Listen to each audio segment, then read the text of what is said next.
You didn't notice, did you? You didn't notice when you pretended to be asleep in the car just to have your mother carry you up to bed for the last time. You didn't notice when you ran to the door and yelled "Daddy's home" after work and he picked you up and spun you around for the last time. You didn't notice when the rain washed away your chalk drawings on the sidewalk and you never went back out there to color hopscotch again. You didn't notice that when you dried off after you danced in the rain and jumped in the puddles, you started caring about makeup and hair getting ruined and you never went back out. You didn't notice that you hung up those plastic play phones and never opened it again. You had a real one now and it was not a toy but an addiction. You didn't notice that you put on your shoes after playing in the ball pits and you never took them off again. You didn't notice when you ate ice cream for the last time without counting calories in your head. You didn't notice when you had your last fight with your sister about who got the passenger seat before you started arguing about who got to drive the car. You didn't notice when you stopped believing in Santa Claus as the magic of Christmas was replaced with material wish lists. You didn't notice when you stopped believing in a monster that lived under your bed as it started to come out in the reflection of your mirror. You didn't notice when you went to field day for the last time, when you got your last participation trophy, when you kicked your brother's seat during a road trip for the last time,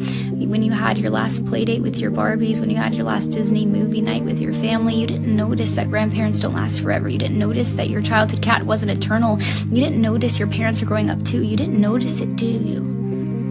You didn't notice that you grew up, but you notice it now, don't you? You notice it every time you look in the mirror and you were shocked because your reflection doesn't look familiar. You look older, you look tired, you look like it's been centuries since you let your imagination run wild. You look like you don't even remember what it's like to be a child, and you notice that every time you look back at pictures and you notice how you were at the age that little you was always wishing for, and you notice how you never thought you would make it this far. Adulthood was as fantasy as the games you would play, but here you are, and you notice it now, don't you? The time goes by too fast.